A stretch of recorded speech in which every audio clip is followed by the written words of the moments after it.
স্বাগত জানাচ্ছি যমুনা টেলিভিশনের নিয়মিত আয়োজন প্রবাসী বাংলাদেশে। বিশ্বের বিভিন্ন প্রান্তে থাকা প্রবাসীদের খবরাখবর নিয়ে আপনাদের সাথে আছি আমি দেবাশিস চন্দ্র সরকার। বিএমইটির ছাড়পত্র পেয়েও মালয়েশিয়া যেতে পারেনি 17,000 কর্মী যারা গেছেন তাদেরও গুনতে হয়েছে কয়েক গুণ বিমান ভাড়া।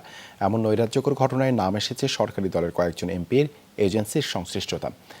এত কিছু হয়ে গেল এ সম্পর্কে কিছুই জানেন না বলে দাবি প্রবাসী কল্যাণ প্রতিমন্ত্রী। তবে এসব ঘটনা তদন্তে 6 সদস্যের কমিটি গঠন করা হয়েছে।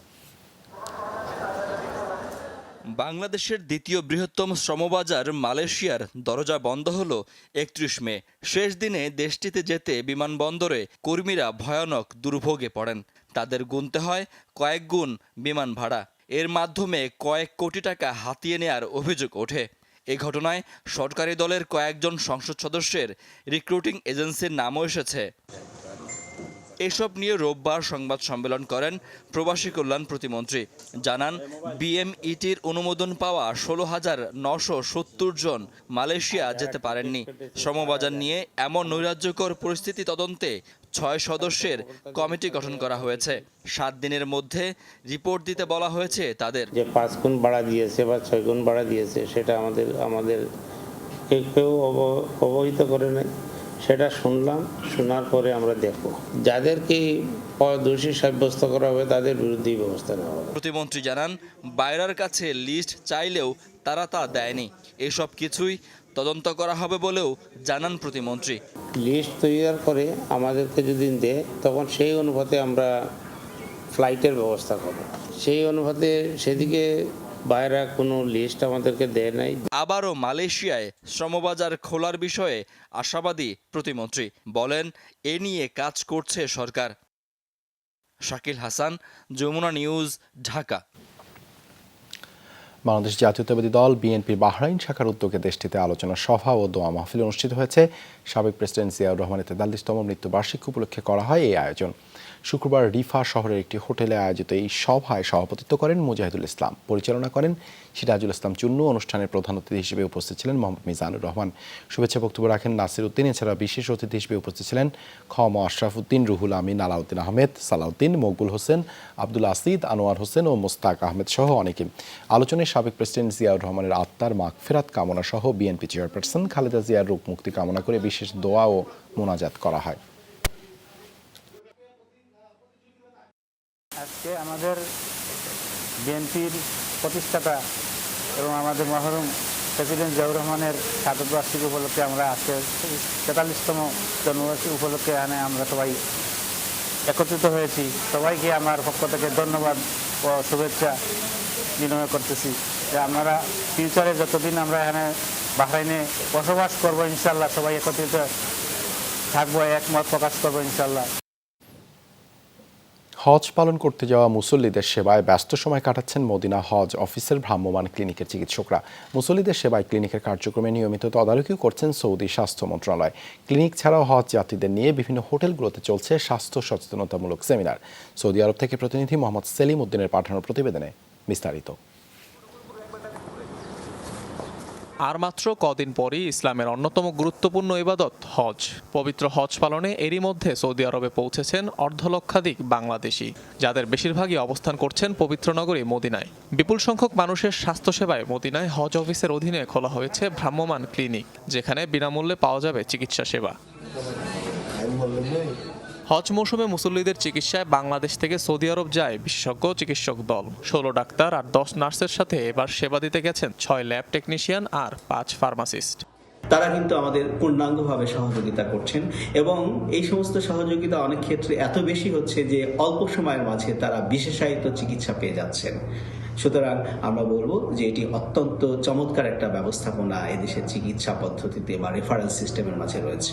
এখানে আমরা নিয়মিতই বেশ কিছু রোগী পাচ্ছি যারা বাংলাদেশের সম্মানিত হাজি, তার মাঝে মাঝে আমাদের এখানে চিকিৎসা সেবা নিতে আসছেন।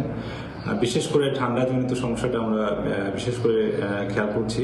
এখানে এসে হয়তো বা এই এনভায়রনমেন্টের সঙ্গে তারা অ্যাডজাস্ট করতে পারছে না। আবহাওয়াজনিত কারণসহ বিভিন্ন শারীরিক জটিলতা নিয়ে ভ্রাম্যমাণ এই ক্লিনিকে হাজির হচ্ছেন হজে যাওয়া মুসল্লিরা। ক্লিনিকটির নিয়মিত তদারকি করছে দেশটির স্বাস্থ্য মন্ত্রণালয়।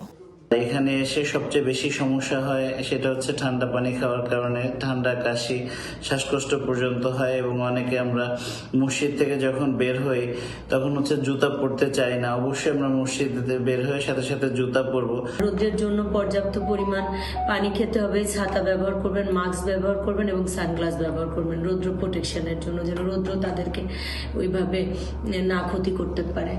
বিনামূল্যে আন্তরিক সেবা পেয়ে উচ্ছ্বসিত আল্লাহর এই মেহমানরা।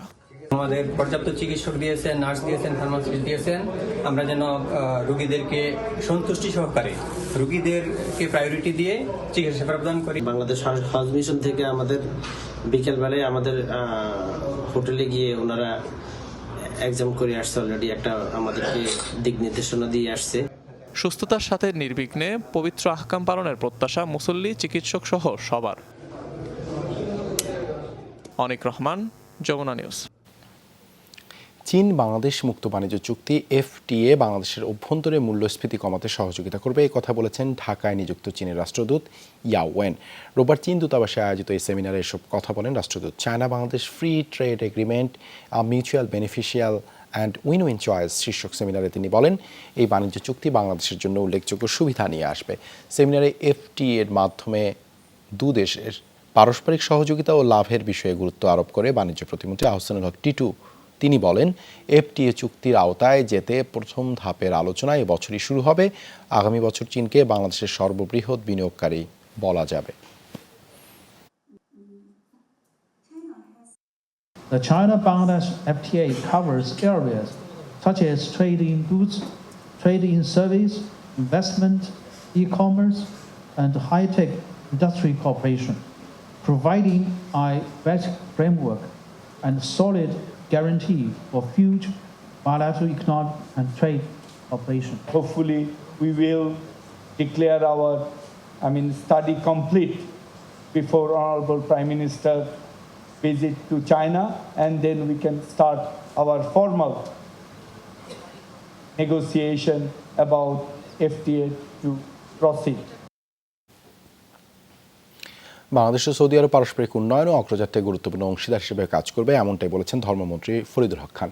দুপুরে জামালপুরে ধর্মীয় ও নৈতিকতা উন্নয়নে করণীয় শীর্ষক আলোচনা সভায় কথা বলেন তিনি। এ সময় মন্ত্রী বলেন, দেশের সর্বোচ্চ রেমিটেন্স আসে সৌদি আরব থেকে। এছাড়া সৌদি সরকারের ভিশন 2023 বাস্তবায়নে বাংলাদেশের শ্রমিকরা অন্যতম ভূমিকা রাখছে। অনুষ্ঠানে বাংলাদেশে নিযুক্ত সৌদি আরবের রাষ্ট্রদূত ইসা বিন ইউসুফ আল দুহাইলান বলেন, সৌদি সরকার দক্ষ ও প্রশিক্ষিত শ্রমিকের দিকে নজর দিচ্ছে। এছাড়া নতুন পাসপোর্ট যুক্তরাষ্ট্র ও যুক্তরাজ্যের ভিসা একবার ব্যবহার করা হলে অন অ্যারাইভাল ভিসায় সৌদি আরবে যেতে পারবে বাংলাদেশিরা।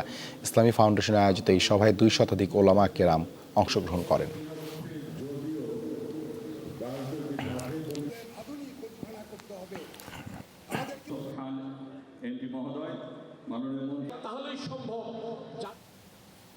বিপুল উৎসাহ উদ্দীপনার মধ্যে দিয়ে কানাডায় উদযাপিত হলো বাংলাদেশি মালিকানাধীন মন্ট্রিয়ালের অন্যতম বিদ্যাপীঠ A1 টিউটোরিয়ালের 17তম বর্ষপূর্তি। মন্ট্রিয়ালের স্থানীয় একটি অডিটোরিয়ামে আনন্দঘন পরিবেশে করা হয় আয়োজন। এতে উপস্থিত ছিলেন বাংলাদেশ সহ বিভিন্ন দেশের কমিটির সদস্যরা। তাহা হাবিব ও লিন্ডার যৌথ সঞ্চালনায় আয়োজনে নাচ ও গান পরিবেশন করেন মন্ট্রিয়ালের স্থানীয় শিল্পীরা। বিভিন্ন ক্যাটাগরিতে পুরস্কার বিতরণ করা হয় শিক্ষার্থীদের মাঝে। এ সময় আগত অতিথিদের প্রতি ধন্যবাদ জানায় প্রতিষ্ঠানের স্বত্বাধিকারী কাজী আলম বাবু। দীর্ঘদিন ধরেই বাংলাদেশের এই প্রতিষ্ঠানটি মন্ট্রিয়ালের বিভিন্ন কমিটির ছাত্রছাত্রীদের শিক্ষা দিয়ে আসছে।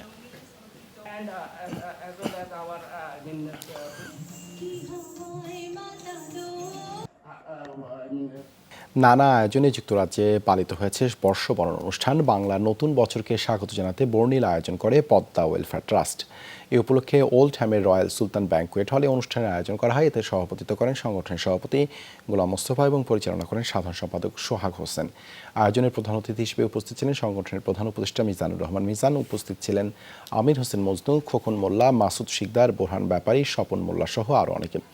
অনুষ্ঠানের মূল আকর্ষণ ছিল হরেক রকমের বাহারি স্বাদের ঐতিহ্যবাহী বাংলা খাবার, ছিল পান্তা ইলিশ, পিঠা, পায়েস সহ অনেক খাবার। এছাড়াও ছিল শিশুদের জন্য বিভিন্ন ধরনের বিনোদনের ব্যবস্থা। এই জাতীয় আয়োজন প্রবাসীদের নতুন প্রজন্মের কাছে বাংলা সংস্কৃতি তুলে ধরতে সহায়তা করবে বলে প্রত্যাশা আয়োজকদের।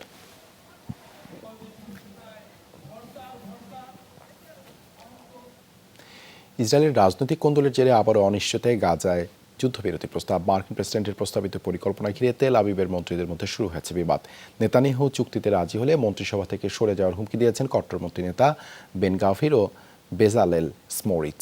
বেকায়দা পরিস্থিতিতে নেতানিয়াহু হামাস নির্মূল না হওয়া পর্যন্ত স্থায়ী যুদ্ধবিরতির পথে না হাঁটার ঘোষণা দিয়েছেন।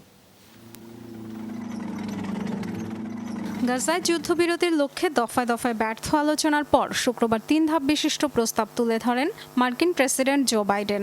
এটিকে স্থায়ী যুদ্ধবিরতির রোডম্যাপ হিসেবেও ঘোষণা করেন। জানান ইসরায়েলের অনুমোদন নিয়েই তৈরি করা হয়েছে প্রস্তাবটি। হামাসও ইতিবাচকভাবে বিবেচনার কথা বলায় দেখা দেয় আশার আলো। তবে একদিন না যেতেই বেঁকে বসেছেন ইসরায়েলের একাধিক কট্টরপন্থী মন্ত্রী। স্থায়ী কিংবা অস্থায়ী হোক, যুদ্ধবিরতি চুক্তিতে নারাজ জাতীয় নিরাপত্তা বিষয়ক মন্ত্রী ইতমার বেন গাভির ও অর্থমন্ত্রী বেজালেল স্মোরিচ। গাজা থেকে সেনা প্রত্যাহারে রাজি নন তারা। নেতানিয়াহু চুক্তি করলে মন্ত্রিসভা থেকে পদত্যাগের হুমকিও দেন। চুক্তির বিরোধিতা করায় বেন গাভির ও স্মোরিচের সমালোচনা করেছেন আরেক প্রভাবশালী বিরোধী নেতা ইয়ার লাপিদ। নেতানিয়াহুকে সমর্থনের আশ্বাস দিয়েছেন তিনি। বাইডেনের প্রস্তাব নিয়ে আলোচনায় জরুরি বৈঠকের আহ্বান জানিয়েছেন মন্ত্রিসভার আরেক সদস্য বেনি গান্টজ। দেশের ইতিহাসে সবচেয়ে বিশৃঙ্খল সরকার কাজ করছে এখন। তাদের অবস্থা দেখলে মনে হয় এখানে আজীবন যুদ্ধ চলতে পারে। একদিকে মন্ত্রিসভায় বিবাদ, অন্যদিকে বাইডেন প্রশাসনের চুক্তি মেনে নেয়ার তাগিদ। চাপ রয়েছে বিক্ষোভকারীদের তরফ থেকেও। প্রেসিডেন্ট বাইডেনের প্রস্তাব মেনে নেয়ার দাবি জানাই। ধারণা করছি নেতানিয়াহু সরকারের কট্টর সদস্যরা চুক্তির বিরোধিতা করে যাবে। তারা চায় আজীবন এই যুদ্ধ চলুক। জিম্মিদের বিসর্জন দিতে চায় তারা। বাইডেনের ভাষণ শুনে কিছুটা আশার আলো দেখেছিলাম। প্রধানমন্ত্রী নেতানিয়াহুকে এই প্রস্তাব মেনে নেওয়ার আহ্বান জানাতে এখানে জড়ো হয়েছি। আর সময় নেই, চুক্তির জন্য যা দরকার করুন। সব মিলিয়ে বেশ বিপাকে ইসরায়েলের প্রধানমন্ত্রী। এমন পরিস্থিতিতে অবস্থান স্পষ্ট করলেন নেতানিয়াহু।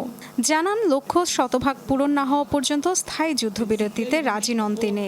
হামাসের সামরিক ও প্রশাসনিক সক্ষমতা পুরোপুরি ধ্বংস ও সব জিম্মির মুক্তি না হওয়া পর্যন্ত চলবে অভিযান।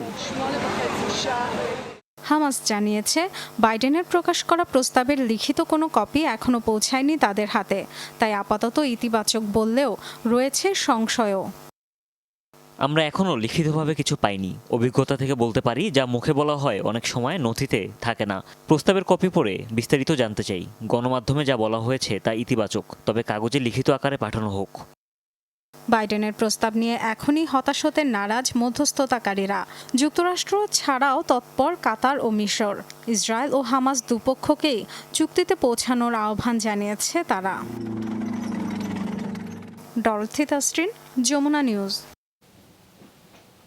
এই ছিল প্রবাসী বাংলাদেশে এতক্ষণ সাথে থাকার জন্য ধন্যবাদ সবাইকে।